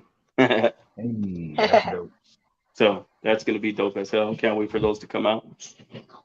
So on that, thank you, Richie. Love you guys, and Cucaracha plug. Love you guys. They're together. So. Hey. And just hearing those sponsors, bro, it only take one person to make you feel needed.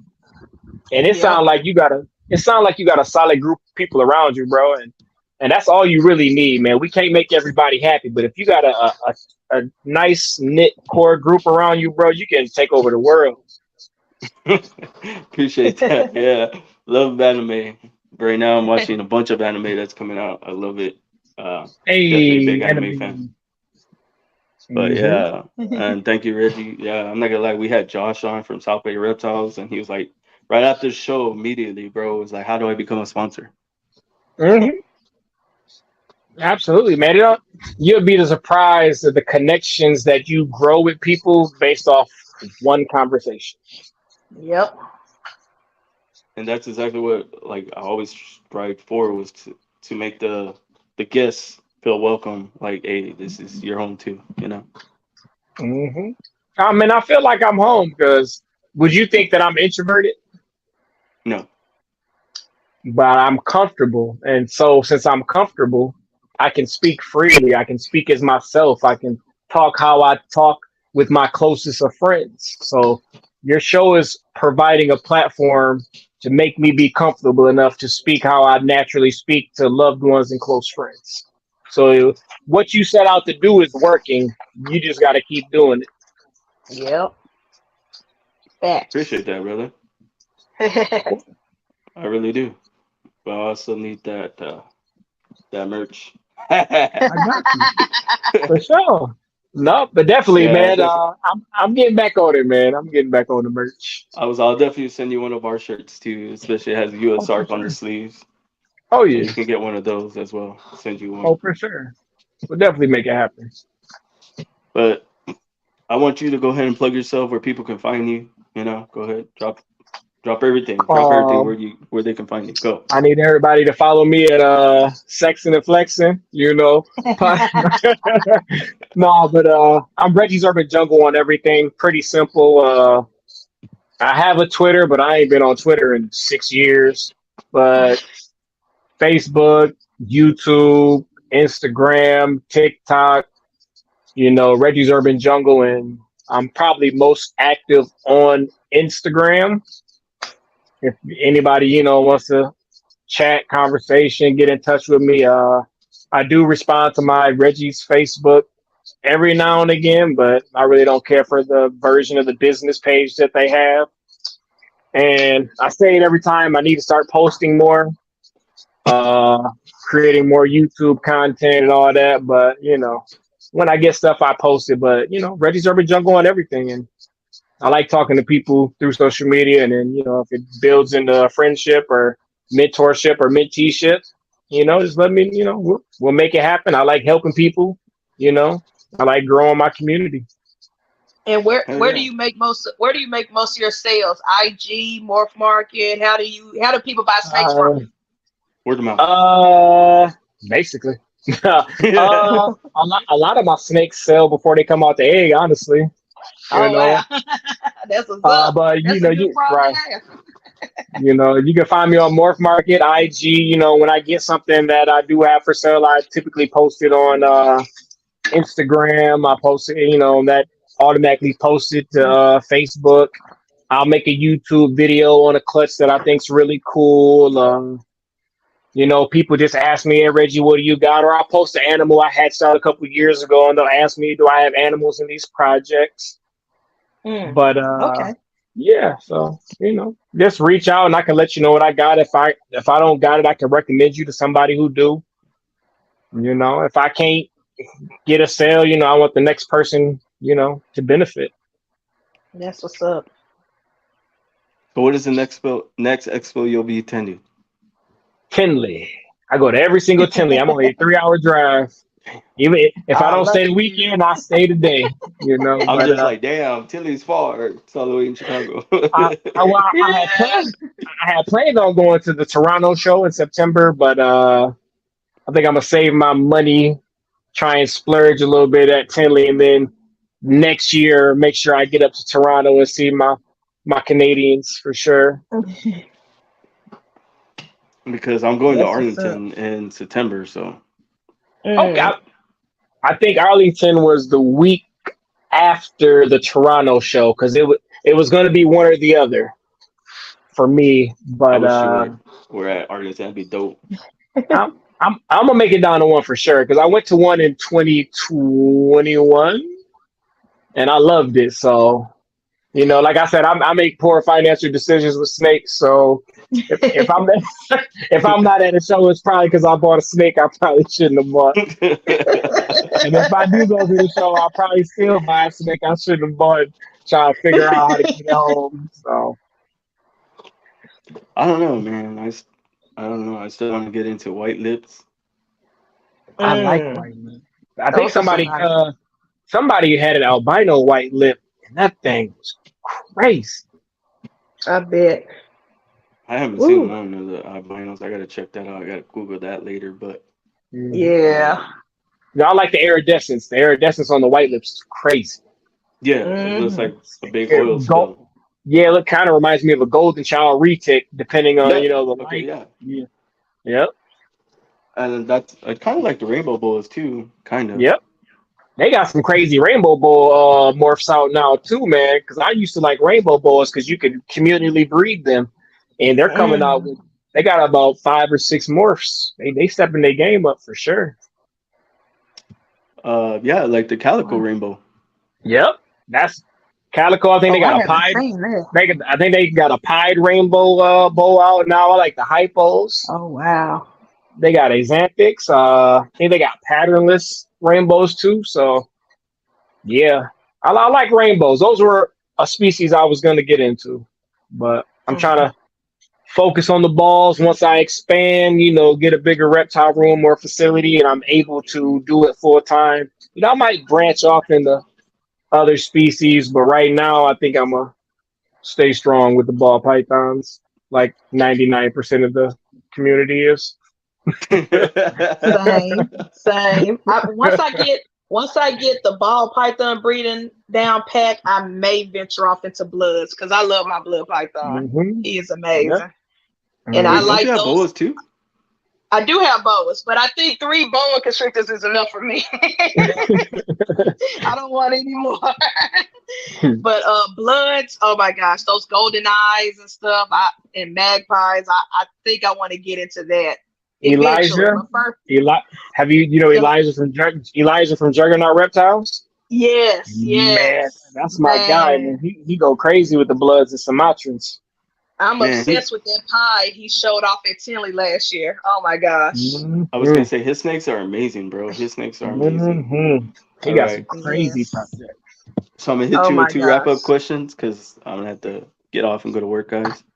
I don't want to, but because I'm having fun right now. But Right. I so mean, my we could definitely first do it. one, We can do a part 2 whenever you want. hell yeah, brother, Yeah. definitely. Hell yeah, I'm definitely gonna be down for that for sure. So my first wrap up is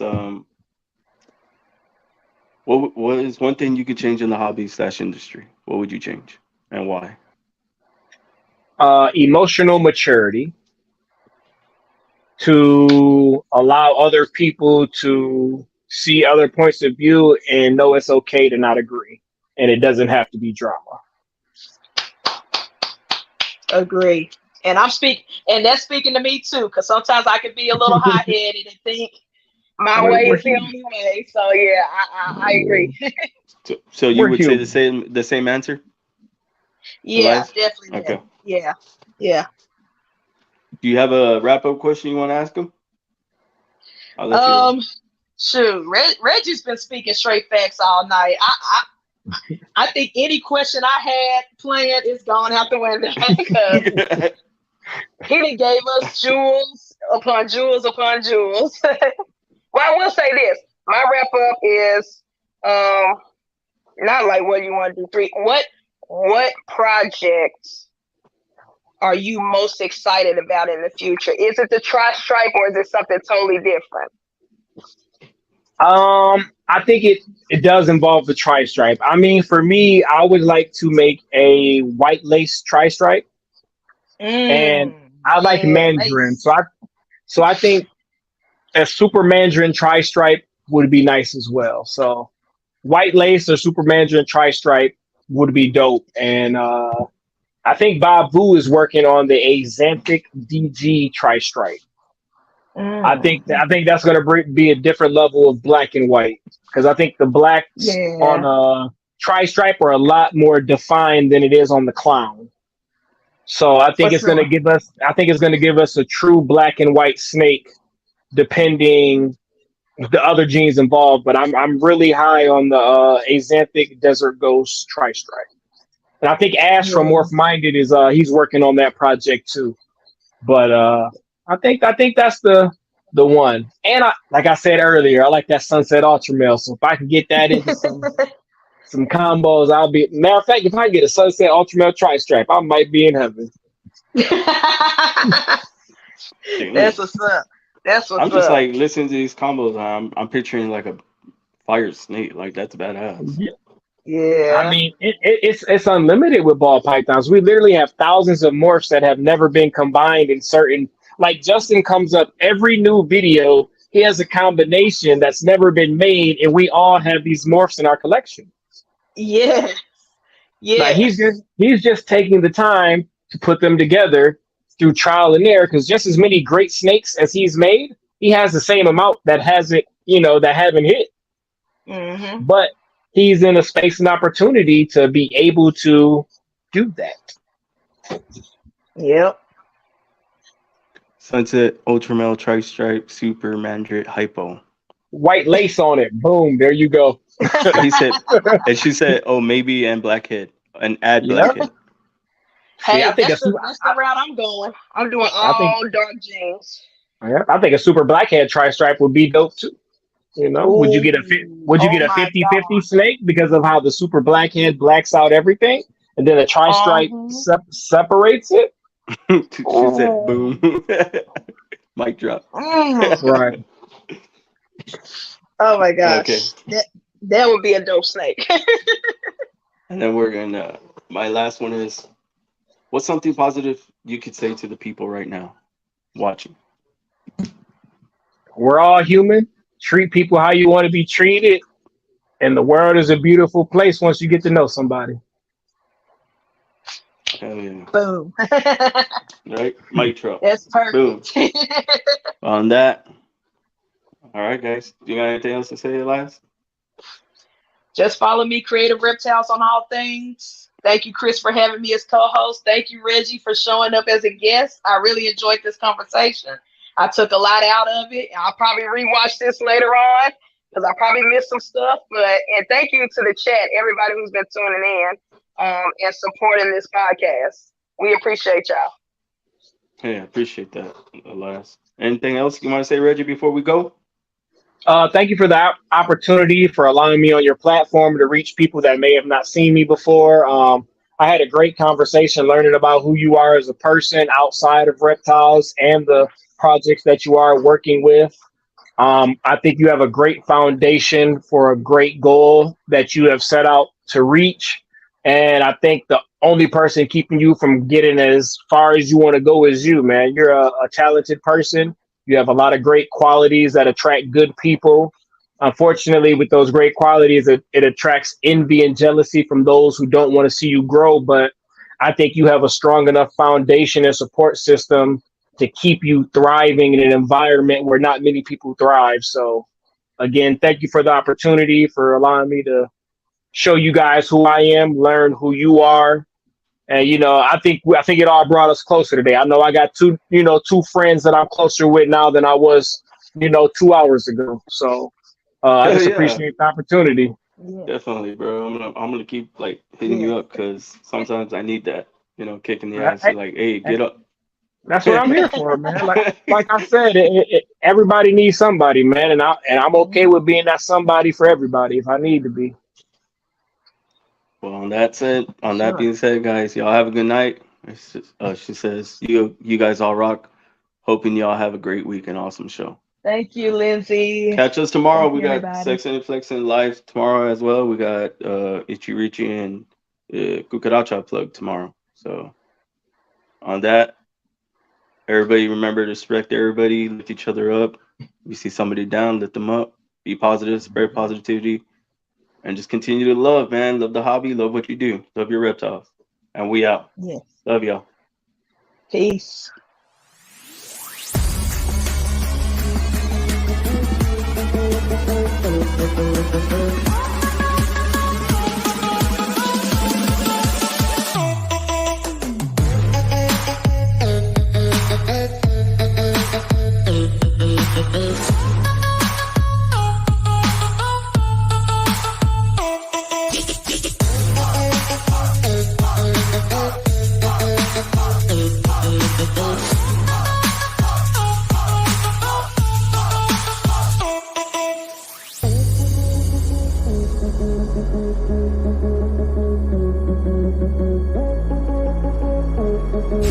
Like, subscribe,